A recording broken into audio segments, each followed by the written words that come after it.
Hello students, in this lecture we will prove a theorem based on the dimension of linear sum of two subspaces. The theorem states that if V is a finite dimensional vector space,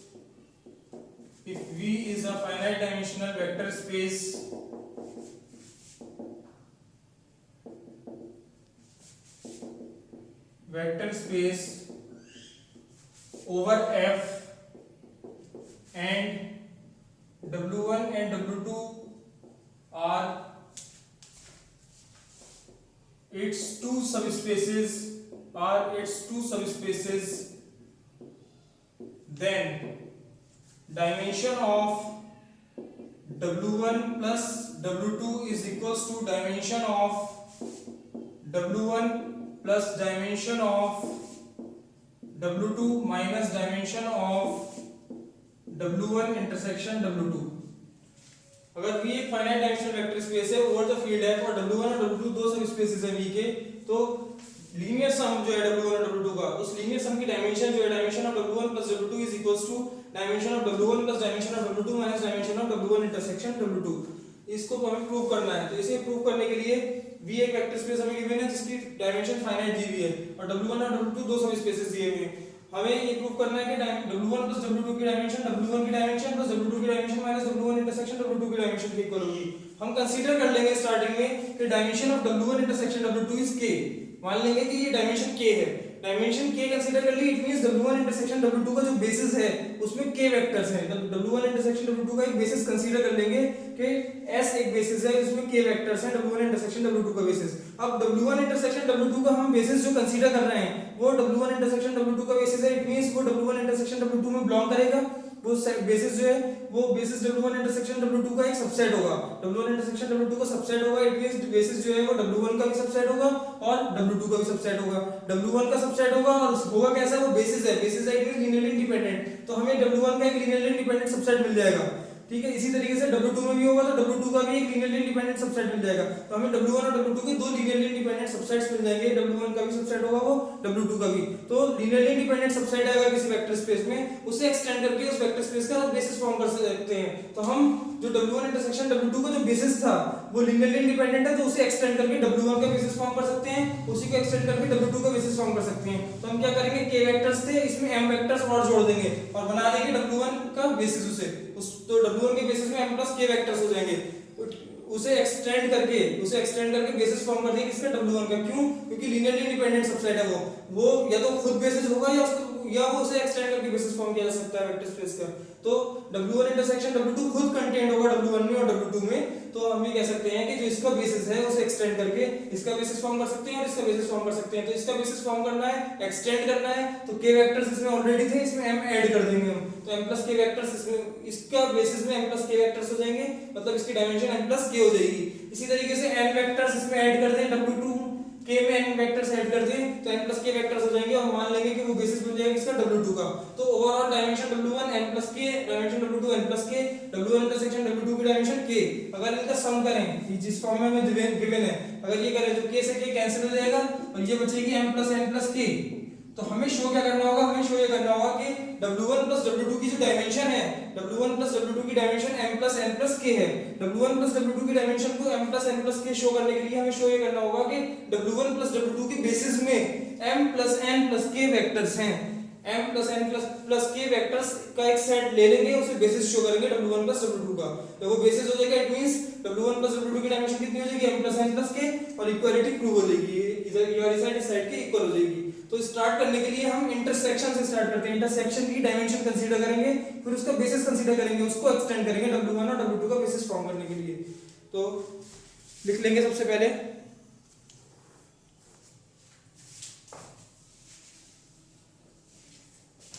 proof.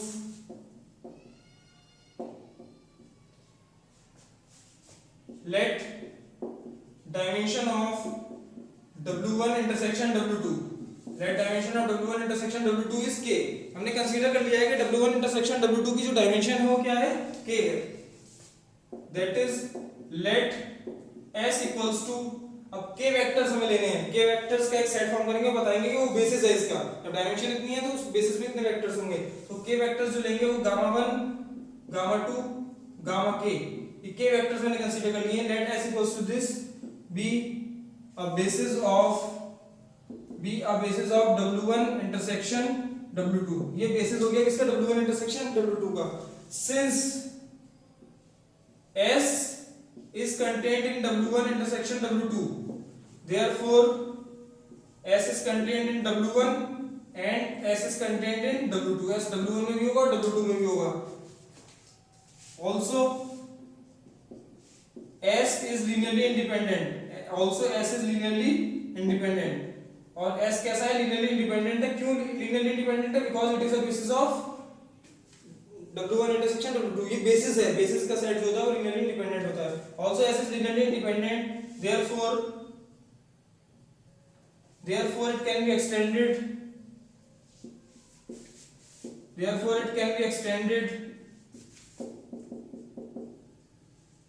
to form a basis of w1 as well as w2। तो इसे extend करके basis form कर सकते हैं w1 का as well as w2। w1 का भी basis form कर सकते हैं इसे एक्सटेंड करके, और w2 का भी बेसिस फॉर्म कर सकते हैं इसे एक्सटेंड करके। तो एक्सटेंड कर लेंगे, लेट कर लेंगे। thus let s1 equals to, s1 में वेक्टर्स हमने ले लिए alpha 1 alpha 2 alpha m, gamma 1 gamma 2 gamma k। ये इसमें कितने वेक्टर्स हो गए? m ये वेक्टर्स से, k ये वेक्टर्स से, m प्लस k वेक्टर्स हो गए। ये जो बेसिस था s, इसका एक्सटेंशन है, इसमें कुछ वेक्टर्स और ऐड कर दिए alpha 1 alpha 2 alpha m gamma 1 gamma 2 gamma k। ये एक्सटेंशन है किसका? s का एक्सटेंशन है। तो s का एक्सटेंशन है, तो ये बेसिस हम मान के चल रहे हैं कि इसको एक्सटेंड करके बेसिस फॉर्म किया जा सकता है, ये पता है। तो इसको एक्सटेंड करके ये एक्सटेंशन मिला है हमें, B a basis of w1। इसे मान लिया कि बेसिस है किसका? w1 का। एंड इसी तरीके से बीटाज ऐड कर लेंगे, n बीटाज ऐड कर लेंगे गामा वाले सेट में, तो एक सेट फॉर्म कर लेंगे। And s2 equals to beta 1 beta 2 beta n gamma 1 gamma 2 gamma k be a basis of w2। ये बेसिस किसका हो गया? w2 का। ये w1 का बेसिस, ये w2 का बेसिस। w1 और w2 की जब बेसिस हमें पता है तो हम बता सकते हैं 10 डायमेंशन ऑफ w1 की डायमेंशन कितनी हो गई? इसके बेसिस में कितने वेक्टर्स हैं? m plus k vectors. Dimension of w1 m plus k, dimension of w2 equals to n plus k। w1 की डायमेंशन है m प्लस k हो जाएगी और डायमेंशन w2 की n प्लस k। दोनों की डायमेंशन में पता लग गया, इंटरसेक्शन की k लेके चल रहे हैं। हेंस राइट हैंड साइड जो है dimension w1 plus dimension w2 minus dimension w1 intersection w2 is equals to m plus k plus n plus k minus k। k से k कैंसिल हो जाएगा, ये आ जाएगी dimension m plus n plus k। m plus n plus k dimension हमें मिल जाएगी। जब ये डायमेंशन हमें मिल जाएगी तो अब हमें प्रूफ क्या करना है कि ये किसके इक्वल है? डायमेंशन w1 प्लस w2 के। तो शो ये करना होगा कि w1 प्लस w2 की dimension m plus n plus k है। thus we have to show that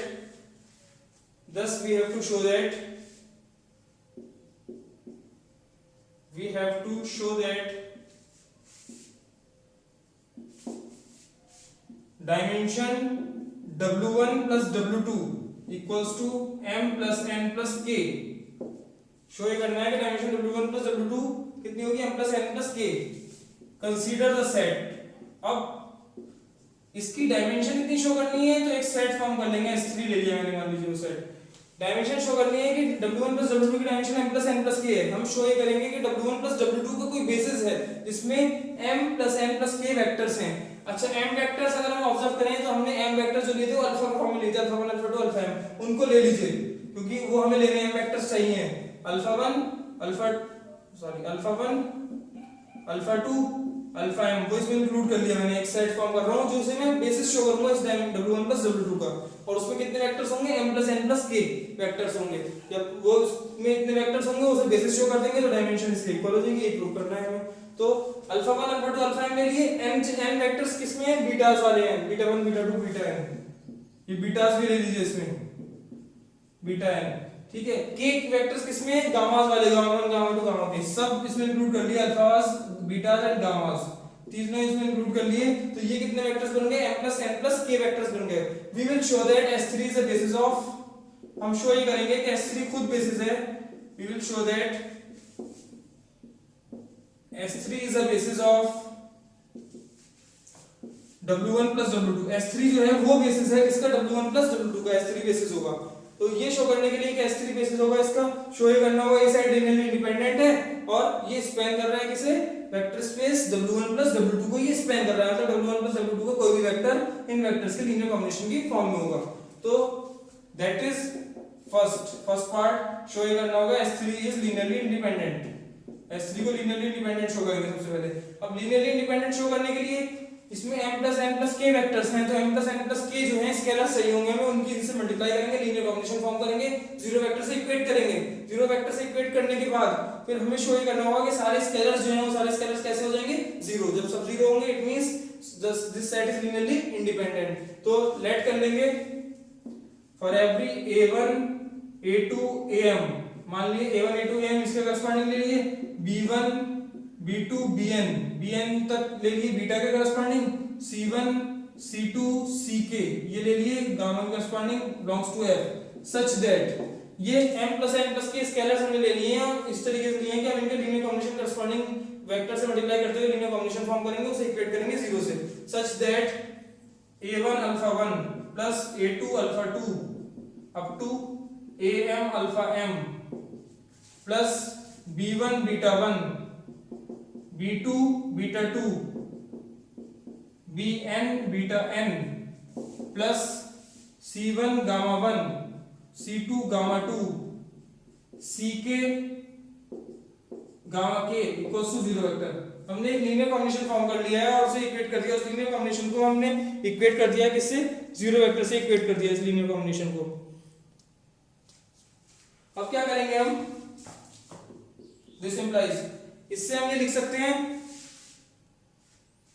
इससे हम लिख सकते हैं इसे इस फॉर्म में b1 beta 1 b2 beta 2 plus bn beta n equals to negative of, इस फॉर्म में लिख दिया a1 alpha 1 a2 alpha 2 am alpha m plus c1 gamma 1 c2 gamma 2 plus ck gamma k, इस फॉर्म में हमने लिख लिया इसे। ये बीटास वाले जो है वेक्टर्स इधर रहती है, बाकी अल्फा और गामा वाले उधर राइट हैंड साइड ले गए, ठीक है। जब हम ये इस फॉर्म में हम लिया इसे, तो देखिए क्या होगा,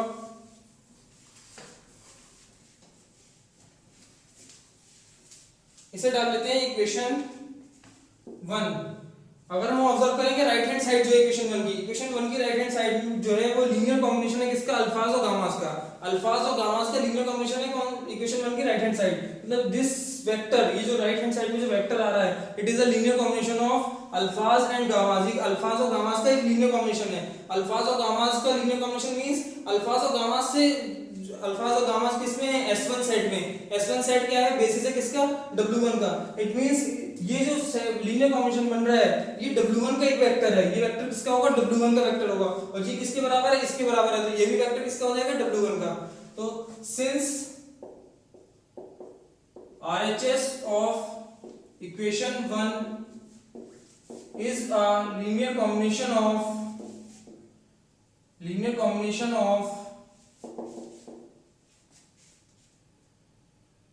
vectors of S1, S1 के वेक्टर्स का लीनियर कॉम्बिनेशन है, thus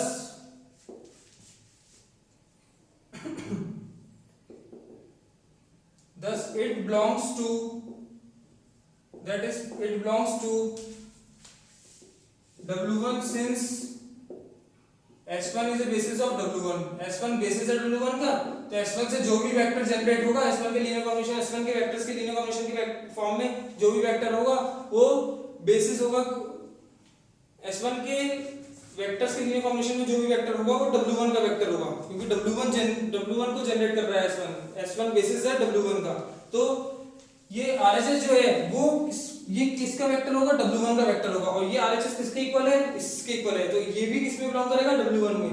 by equality of equation 1, by equality of equation 1 की इक्वालिटी से हम ये कह सकते हैं beta 1 B1 beta 1 B2 beta 2 Bn beta n, ये किसमें बिलोंग कर गया, W1 में। अब ये साइड W1 में बिलोंग कर रही है, ये इसके इक्वल है, तो ये साइड भी किसमें बिलोंग करेगी, W1 में बिलोंग करेगी, तो ये W1 में बिलोंग कर गई।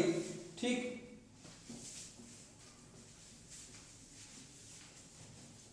अच्छा S2 में जो वेक्टर्स थे, S2 में जो वेक्टर्स हैं वो S2 साइड ये है, S2 में बीटास और गामास हैं, बीटा 1 बीटा 2 और गामा 1 गामा 2 बीटास और गामास का सेट है S2।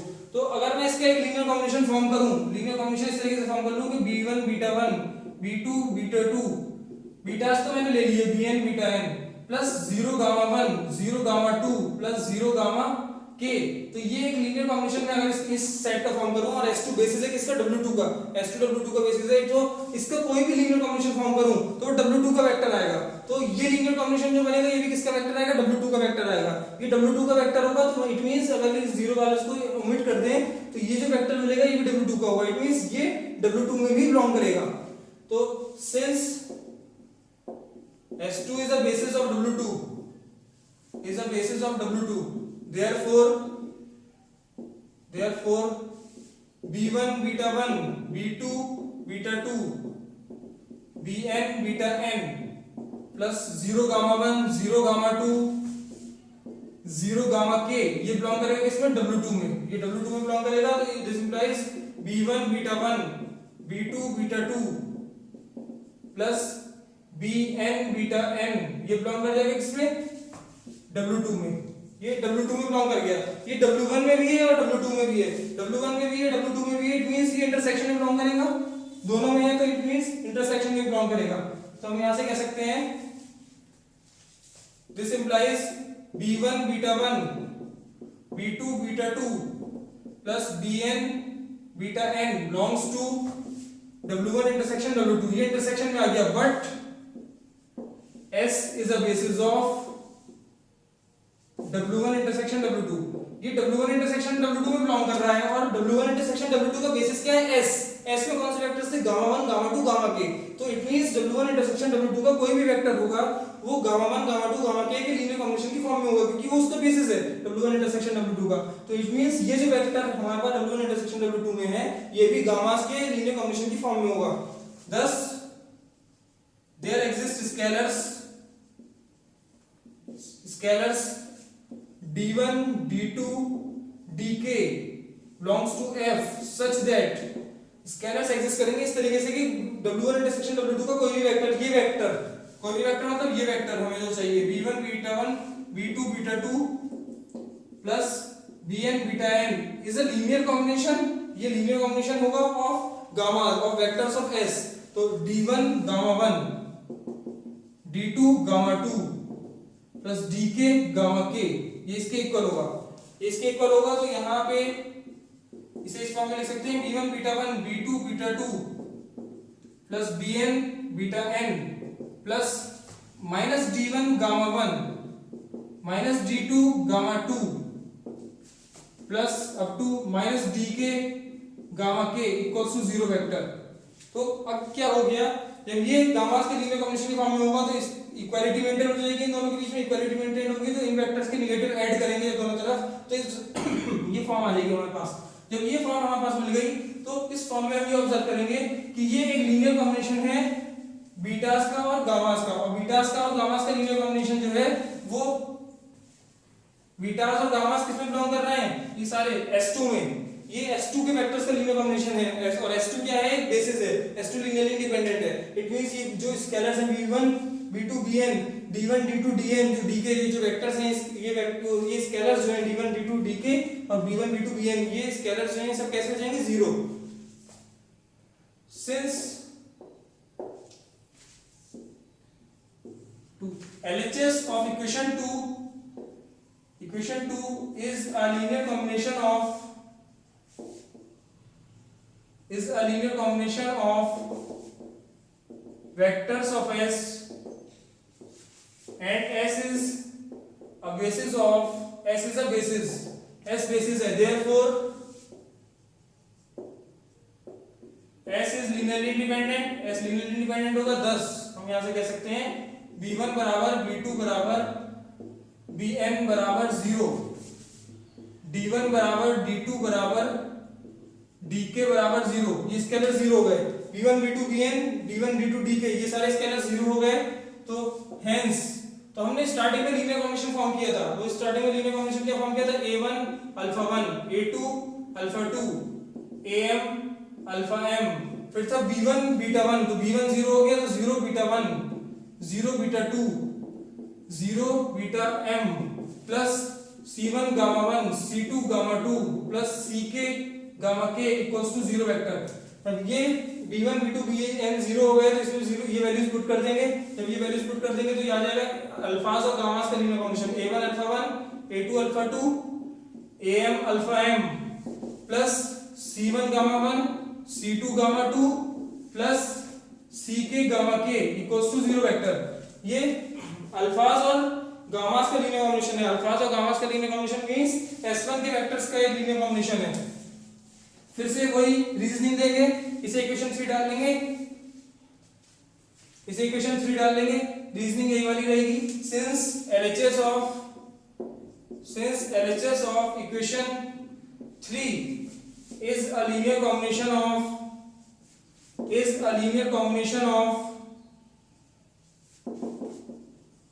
vectors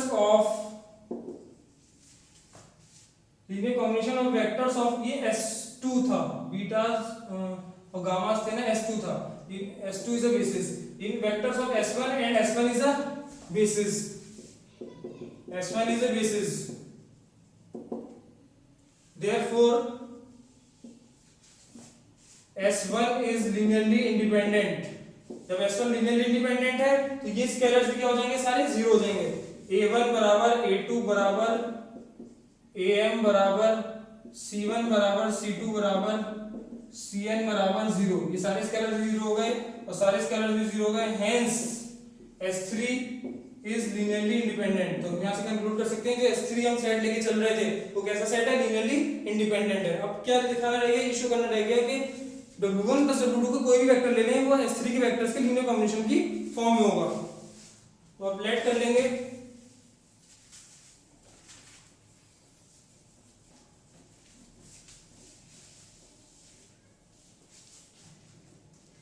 सेकंड, ये शो करना होगा linear span of S3 is equals to W1 plus W2। ये शो करने के लिए लेट कर लेंगे for every delta equals to x plus y belongs to W1 plus W2। हमने मान लिया कि डेल्टा जो है वो W1 प्लस W2 का कोई वेक्टर है जो x प्लस y की फॉर्म में है। देन यहां से x जो होगा वो किसका वेक्टर होगा, W1 का, y किसका वेक्टर होगा, W2 का। since S1 is a basis of W1, क्योंकि S1 बेसिस है W1 का, therefore हम यहां से कह सकते हैं x is a linear combination of alphas and गामास, क्योंकि S1 बेसिस है W1 का और x S1 W1 का कोई वेक्टर है। इट मींस x जो है वो लीनियर कॉम्बिनेशन होगा अल्फाज का और किसका, गामास का। सिंस और y क्योंकि W2 में बिलोंग कर रहा है, S2 बेसिस है W2 का, S2 is a basis of W2, therefore y is a linear combination of alphas and gammas, betas and gammas यहाँ पे। thus delta equals to x plus y equals to a linear combination of alphas and gammas plus a linear combination of alphas and betas and gammas. ऐसे लिख सकते हैं, तो इसे ऐसे लिख सकते हैं बराबर a linear combination of अल्फाज, बीटास एंड गामास। अल्फाज, बीटास और गामास का लीनियर कॉम्बिनेशन बन जाएगा 10। यहां से हम ये कह सकते हैं कि S3 Spence W1 plus W2। तो अल्फास बीटास गामास किसमें है? तीनों अल्फास बीटास गामास S3 में। इट मींस S3 के वेक्टर्स के लीनियर कॉम्बिनेशन की फॉर्म में हमें क्या मिल गया? डेल्टा। डेल्टा किसका वेक्टर था? डेल्टा W1 प्लस W2 का। W1 प्लस W2 का कोई भी वेक्टर लीनियर कॉम्बिनेशन होगा अल्फास बीटास गामास का, मतलब S3 के वेक्टर्स के लीनियर कॉम्बिनेशन की फॉर्म में होगा। तो S3 स्पेन कर रहा है किसे? W1 प्लस W2 को। ऐसा कह सकते हैं, या ऐसे कह सकते हैं आपके डेल्टा जो थे W1 प्लस W2 में था वो S3 के वेक्टर्स के लीनियर कॉम्बिनेशन की फॉर्म में होगा। इट मींस LS3 में बिलोंग करेगा, और LS3 हमें पता होता है कि W1 प्लस W2 में कंटेंट ही होगा, तो दोनों इक्वल हो जाएंगे। तो हम यहां से ये इंक्लूड कर सकते हैं, hence LS3 equals to W1 plus W2। और यहां से ये कंक्लूड कर सकते हैं, thus S3 is a basis of W1 plus W2। S3 W1 plus W2 का बेसिस हो गया, therefore dimension W1 plus W2 is equals to m plus n plus k। इसे ऐसे लिख सकते हैं m plus k plus n plus k minus k, और इसे ऐसे लिख सकते हैं dimension W1 plus dimension W2 minus dimension W1 intersection W2। यही हमें प्रूव करना था। Thank you.